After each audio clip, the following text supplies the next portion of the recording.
அடியில் கிடத்தியபடி அவனுக்கு முன் தன் உயிரை விட்டு இருக்கிறார். இதுதான் இந்த ஓவியத்தின் அமைப்பு. நன்றாக கவனி. புண்பட்ட கணவன் உயிரோடு இருக்க இந்த பெண் மட்டும் முதலில் சாக காரணம் என்ன என்பதுதான் அந்த ஓவியருடைய கேள்வி. இதற்கு நீங்களும் மற்றவர்களும் சொன்ன கருத்தை அடியாள் அறியலாமா? இவள் உத்தமமான பெண். வேல்பட்ட தன் கணவன் படும் வேதனையை காண செய்யாமல் உயிர் விட்டு இருக்கலாம். அல்லது தன் கணவன் இறந்து விடுவான் என்பது தெரிந்து அவனுக்கு முன்பு தான் இறந்து தன் மஞ்சள் குங்குமத்தை காத்துக் கொள்ள வேண்டும் என்று எண்ணி இவள் மடிந்திருக்கலாம் என்று கூறினோம். ஆனால் அந்த ஓவியரோ தான் எழுதிய கருத்து அதுவல்ல என்று திண்ணமாக மறுத்து விட்டார். மண்டோதரி, உனக்கு வேறு ஏதாவது பொருள் புலப்படுகிறதா? யோசித்து சொல் பார்க்கலாம். உங்கள் கட்டளைக்கிணங்க என் சிற்றறிவுக்கு எட்டியவரை ஒரு கருத்தை சொல்லுகிறேன். எங்கே சொல் பார்க்கலாம். சுவாமி, நீங்கள் சொன்னது போல் இந்த ஓவியத்தில் உள்ள பெண் உத்தமி என்பதில் சந்தேகமே இல்லை. ஆனால் கணவனுக்கு முன் மஞ்சள் குங்குமத்தோடு தான் இறந்துவிட வேண்டும் என்ற சுயநலத்தில் மட்டும் தன் உயிரை விட்டுவிடவில்லை. இன்னொரு காரணமும் இருக்கிறது. என்ன காரணம்? சொல் தேவி. மாற்றாரை எதிர்த்து போர் புரிந்த இவளது மணாளன் மாபெரும் வீரன் மட்டுமல்ல, மங்கையரை மயக்கும் அழகரும் கூட. அப்படிப்பட்டவன் மடிந்த பிறகும் கூட நிலமகள் இவனை தொட்டு தழுவிவிடக் கூடாது என்பதற்காக கணவனை தன்மடியிலே கிடத்திக் கொண்டான். சரி, இவனுக்கு முன்பு இவள் உயிர் விட்டதற்கு காரணம்? தனக்கு முன்பு கணவன் உயிர் பிரிந்து வானுலகம் சென்று விட்டால் விண்ணுலக மாதர்கள் இவன் அழகில் மயங்கி தழுவிவிடக் கூடாது என்பதற்காக கணவனுக்கு முன்பு தான் இறந்து அங்கும் இவனை வரவேற்க இவளே சென்று விட்டாள். இப்படி வையகம் வானகம் இரண்டிலுமே தன் கணவன் வகையில் உரிமையை நிலைநாட்டிக் கொண்டாள் இந்த உத்தமி. அந்த தத்துவத்தை விளக்கும் முறையில்தான் இந்த ஓவியம் சித்தரிக்கப்பட்டிருக்க வேண்டும். சுவாமி, நான் சொன்ன கருத்து சரிதானா? ஆஹா, அருமையான விளக்கம், மிக பொருத்தமான கருத்து. மண்டோதரி, இந்த ஓவியத்தை பார்த்து ஒரு காவியத்தையே சொல்லிவிட்டாயே. அது சரி, என் கருத்தை நீங்கள் ஆமோதித்து விட்டீர்கள். இதை எழுதியவர் ஒப்புக்கொள்ள வேண்டாமா? என் முடிவு சரிதானா என்று அந்த ஓவியரை வரவழைத்து கேளுங்கள். தேவையில்லை, இதை எழுதியவரும் இங்குதான் இருக்கிறார். இங்கிருக்கிறாரா? யார் அவர்? கலைகளுக்கு மதிப்பளிக்கும் உன் கணவன் தான். அப்படி சொல்லுங்கள் உண்மையை. இப்படிப்பட்ட ஓவியத்தை உங்களை தவிர வேறு யாரால் எழுத முடியும்? சுவாமி, தவம், ஞானம், சீலம், காவியம், இசை அத்தனைக்கும் நாயகராக விளங்கும் உங்களுக்கு நிகர் வேறு யாருமே இல்லை.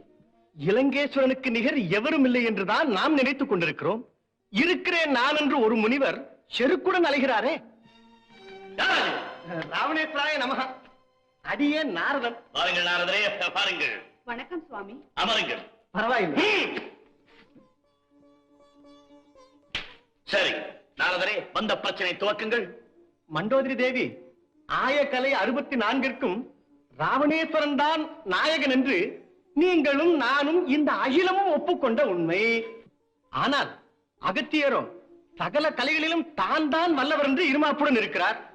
அதிலும் குறிப்பாக இசை பாடி வீணை மீட்டுவதில் தனக்கு நிகர் எவருமே இல்லை என்று எண்ணிக்கொண்டிருக்கிறார். என்ன நாரதரே பயமுறுத்துகிறீர்?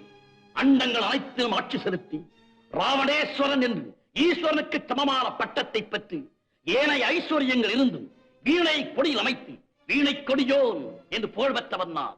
மகரையாள், பேரியாள், சகோடையாள், செங்கோட்டியாள் முதலிய யாழ் வகைகளில் முற்றிலும் தேர்ச்சி பெற்றவன் நான்.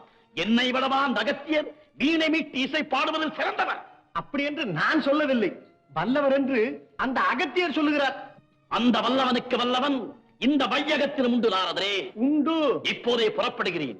வீரத்தில் வெற்றியை கண்ட நான் வீணை மீட்டி இசை பாடுவதிலும் அந்த அகத்தியரை வெல்கிறேன். நாரதரே, இதோ நான் புறப்படுகிறேன்.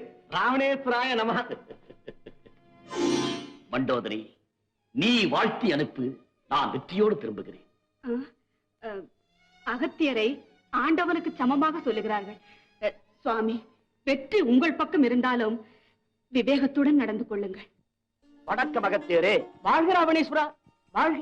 எங்கே இந்த எளியனை தேடி இத்தனை தூரம் வந்திருக்கிறீர்கள்? எல்லாம் காரணத்தோடு தான் வந்திருக்கிறேன். விவரத்தை சொல்லி அனுப்பியிருந்தால் அடியேனே தங்கள் இருக்குமிடம் தேடி வந்திருப்பேனே. திடீரென்று வருவதில் தானே ஒரு புதுமை இருக்கிறது அகத்தியரே. வந்த காரணத்தை அறியலாமா? வீணை மீட்டுவதிலும் இசை பாடுவதிலும் தாங்கள் வல்லவர் என்று ஒருவர் சொல்ல கேட்டேன். எதிலும் என்னை விட சிறந்தவர் யாருமே இருக்கக்கூடாது என்று இசையில் உங்களை வெல்ல நேரடியாக வந்திருக்கிறேன். என்ன சொல்கிறீர்கள்? என்னோடு போட்டிக்கு வர சம்மதமா? இசையில் உங்களுடன் போட்டியா? இலங்கேஸ்வரா, இதை நான் எதிர்பார்க்கவே இல்லை. அப்படி என்றால் பயமா? பரமன் ஒருவனை தவிர மற்ற எவரிடமும் எந்த வகையிலும் எனக்கு பயமே இல்லை. பின்பென்ன அதிர்ச்சியா? முற்றும் கடந்தவர்க்கு அதிர்ச்சியும் இல்லை, எல்லை கடந்த மகிழ்ச்சியும் இல்லை. அப்படி என்றால் வீணை மீட்டி தாங்கள் என்னுடன் பாட தயாரா? என்னை படைத்த வேதநாயகன் கட்டளை அதுவாயிருந்தால் வேறு விதமாக மாற்ற யாரால் முடியும்? இப்பொழுதே போட்டிக்கு நானும் தயார். சரி, போட்டியை எங்கே வைத்துக் கொள்ளலாம்? நீங்கள் கூப்பிடும் இடத்திற்கு வருகிறேன். தேவையில்லை, நானே உங்கள் ஆசிரமத்திற்கு வருகிறேன். போட்டி அங்கே வைத்துக் கொள்ளலாம். அப்படியே ஆகட்டும். அகத்தியரே, போட்டி நான் வெற்றி பெற்று நீங்கள் தோற்றுவிட்டால்? உங்கள் கட்டளை எதுவாயினும் அதன்படி நடக்கிறேன். ஆனால் நீங்கள் தோற்றுவிட்டால்? தோல்வியா? அது என் வாழ்க்கையிலேயே இல்லை. ஆண்டவா,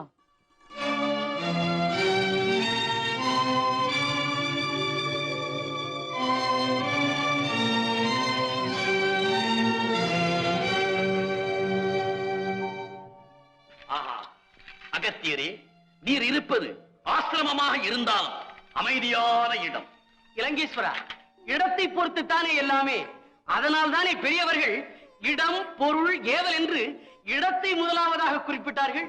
நாம் இருவரும் போட்டியை துவக்குவதற்கு முன்பு நம்மில் யார் ஜெயித்தவர்கள் என்று பொதுவாக ஒருவர் நின்று தீர்ப்பு கூற வேண்டுமே. அதற்காக யாரை நியமிக்கலாம்? போட்டிக்கு அழைத்ததே தாங்கள் தானே. அதனால் நடுவரை நியமிக்கும் பொறுப்பையும் தங்களிடமே விட்டுவிடுகிறேன். வீணைக்குரியவள் வாணி. ஆகவே அந்த கலைவாணியை அழைத்து நம் இசைக்கலை போட்டிக்கு நடுவராக அமைக்கலாம்.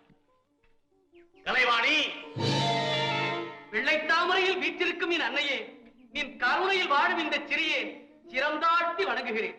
எனக்கு ஆசி கூறம்மா. வாழ்க அகத்தியரே, வாழ்க. நாமகளுக்கு ராவணேஸ்வரனை தெரியவில்லையோ? ராவணேஸ்வரா, நீயும் பல்லாண்டு வாழ்க. தலைமகளே, நானும் அகத்தியரும் இசை பாடி வீணை மீட்டி போட்டி நடத்தப் போகிறோம். எங்கள் இருவரில் யார் சிறந்தவர் என்று நீதான் தீர்ப்பு கூற வேண்டும். உங்கள் இருவரது போட்டியில் நான் தீர்ப்பு கூறவா? இது பெரும் இக்கட்டான நிலை. அகத்தியரே, நீங்களோ இசைக்கலைக்கு இலக்கணம் வகுத்தவர். இலங்காதிபதியோ இசைப்பாடி ஈசனையே மயங்க வைத்தவர். கலைகளில் சிறந்த நீங்கள் இருவரும் என் கண்களைப் போல. அப்படி இருக்க என் இரு விழிகளில் எது உயர்ந்தது எது தாழ்ந்தது என்று என்னால் சொல்ல முடியுமா? எனவே உங்கள் போட்டிக்கு தீர்ப்பு கூறுவது என்னால் முடியாத காரியம். மன்னியுங்கள், வருகிறேன். இளங்காதிபதி, எதற்காக இப்படி நகைக்கிறீர்கள்?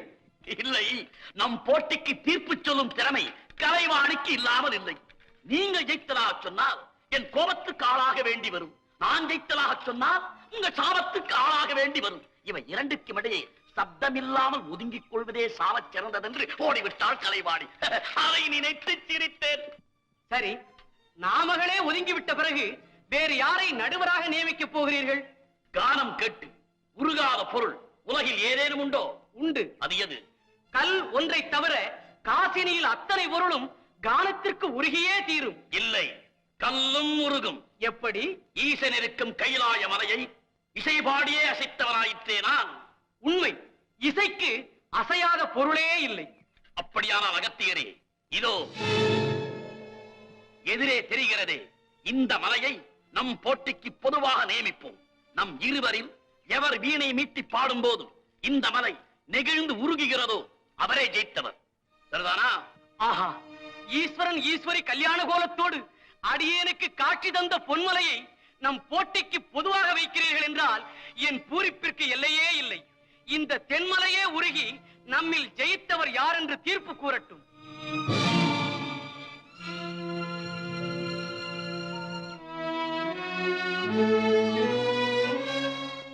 இலங்காதிபதியே, இசைக்கலையில் தேர்ச்சி பெற்றவரை, வீணையை கொடியில் அமைத்து வீணை கொடியோ என்று பெயர் பெற்றவரே, உங்கள் உத்தரவுப்படி உங்களுடன் இசைபாடி வீணை மீட்டி போட்டியிடப் போகிறேன். அடியேன் வெற்றி பெற வேண்டும் என்று தாங்கள் என்னை வாழ்த்தி தங்கள் திருக்கரங்களால் இந்த வீணையை எடுத்துக் கொடுங்கள்.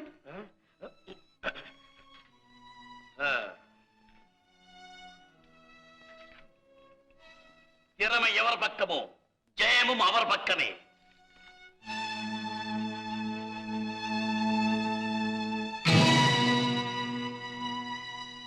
இறைவா, நீ என்னுள் இருந்து உன் பணியை துவக்கு.